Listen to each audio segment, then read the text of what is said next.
Imagine living in total darkness, not for a night, not for a week. For 2 straight months, the sun never rises, the sky stays black, the temperature drops to -50 degrees, the nearest hospital is 400 kilometers away, the nearest road does not exist. And in this frozen void above the Arctic Circle, you are responsible for keeping your family alive, your children warm, and a herd of 10,000 reindeer moving across a landscape that looks exactly the same in every direction. No landmarks, no GPS, no shelter that you did not build with your own hands from animal skins in the last hour. This is not a survival show. This is an ordinary Tuesday for the Nenets people of Russia's Yamal Peninsula, and they have been doing this without interruption for over 1,000 years. The Yamal Peninsula juts into the Arctic Ocean from northern Siberia like a frozen finger pointing toward the North Pole. Its name, in the Nenets language, means end of the world, and standing on its surface, you would struggle to argue. This is one of the most extreme inhabited environments on Earth. Winter temperatures routinely hit -50. Summer brings swarms of mosquitoes so dense they can suffocate a reindeer calf. The permafrost beneath your feet extends down 400 meters. Nothing grows taller than your ankle. And across this landscape, roughly 10,000 Nenets nomads migrate with their reindeer herds in a cycle that covers over 1,000 kilometers every year, making it the longest remaining nomadic migration route on the planet. Everything in Nenets survival begins and ends with one animal, the reindeer. To call the reindeer important to the Nenets would be like calling oxygen important to your lungs. It is not a resource, it is the entire operating system of their civilization. A single Nenets family may manage a herd of 2,000 to 10,000 animals, and from these animals they extract everything required for human life above the Arctic Circle. The reindeer's hide becomes the walls of their home and the clothing on their bodies. Its meat and blood provide the calories and micronutrients needed to sustain metabolic function at -50. Its tendons are dried and split into threads stronger than cotton for sewing garments. Its bones become tools, its antlers become knife handles and sled components, and the living animal itself serves as the engine of transportation, pulling the heavy wooden sleds called narts that carry an entire household across the tundra at speeds that match a running human. When a family needs to move, and in winter they must move every 3 to 5 days to prevent the herd from exhausting the lichen beneath the snow, they load their entire world onto these sleds. A typical migration convoy consists of 5 to 8 narts per family, each pulled by a team of reindeer, carrying everything: the tent poles, the hide covers, the stove, the bedding, the cooking equipment, the dried fish, the children. An entire household is packed and moving within 2 hours. Then it travels 10 to 40 kilometers across a featureless white landscape to the next camp. And when it arrives, the most remarkable piece of Arctic engineering is deployed: the chum, the Nenets tent. It looks deceptively simple from the outside, a cone of reindeer hides stretched over long wooden poles, but its engineering is extraordinarily refined.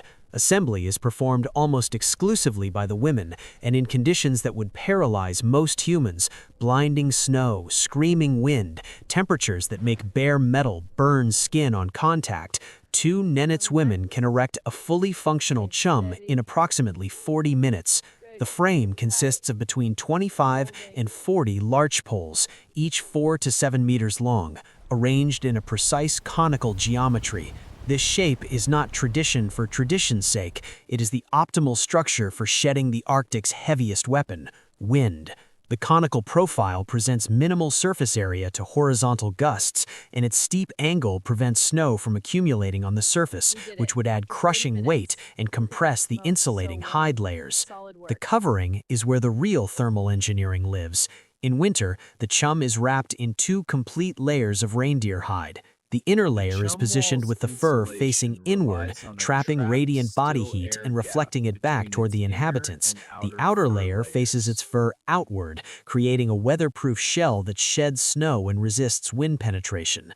Between these two skins sits a critical air gap, a still pocket of trapped air that serves as the primary insulation barrier.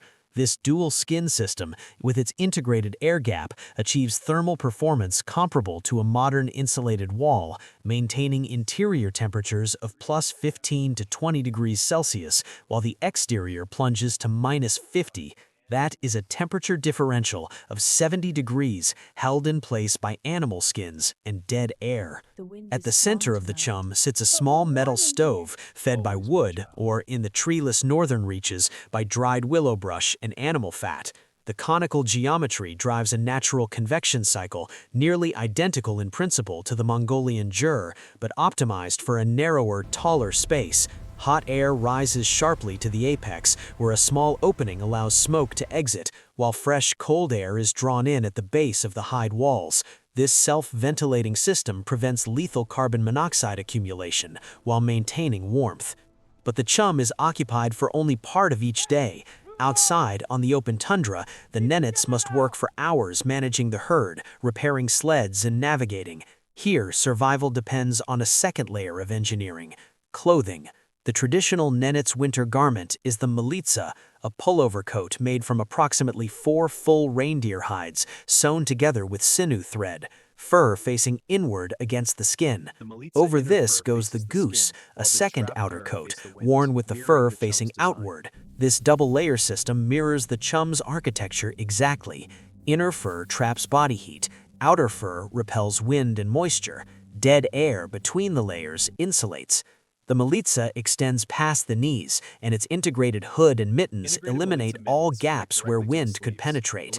On the feet, the Nenets wear knee-high boots called pimi, constructed from the hide of reindeer legs, which is denser and more water-resistant than body hide.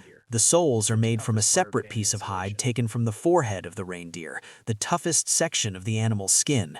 Dried grass is packed inside as additional insulation, and this grass is replaced daily because it absorbs foot moisture that would otherwise freeze and destroy the boot's thermal performance.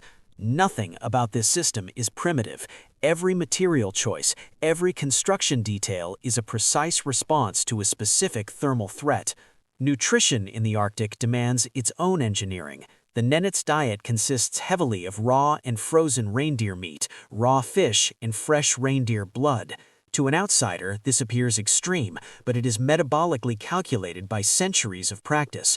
Cooking destroys vitamin C, and in a landscape where no fruit or vegetable grows for 8 months of the year, raw meat and organ consumption becomes the only defense against scurvy. Fresh reindeer blood provides iron, essential micronutrients, and immediate caloric energy. The high-fat, high-protein diet generates the extreme metabolic heat output required to maintain core body temperature during prolonged exposure to -50. A Nenets herder working outdoors in deep winter may burn 6,000 calories per day, nearly 3 times the average for a sedentary modern adult. Perhaps the most astonishing survival skill is navigation. The Yamal tundra in winter is a white void. No trees, no hills, no buildings, no roads. Visibility during a purga, the Arctic blizzard, drops to 0. Yet the Nenets travel confidently across this landscape without compass or technology.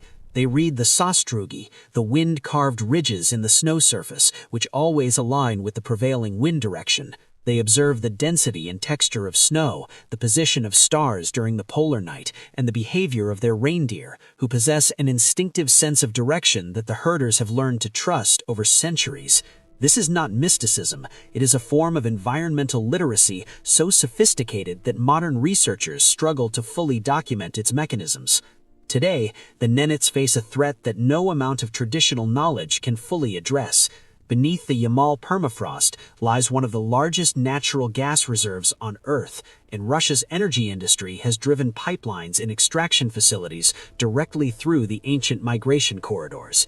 Climate change is thawing permafrost that has been frozen for millennia, destabilizing the ground, releasing trapped anthrax spores that killed a child and 2,000 reindeer in 2016, and disrupting the ice roads the Nenets depend on for river crossings. The Nenets are adapting, as they always have, but the question remains whether any culture, no matter how brilliantly engineered for survival, can adapt fast enough when the environment itself is being rewritten. 1,000 years of continuous survival in conditions that would destroy most modern systems within hours. No supply chains, no infrastructure, no external support. Just an intimate, total understanding of one animal, one landscape, and the physics of staying alive when every force in nature is working to freeze you solid.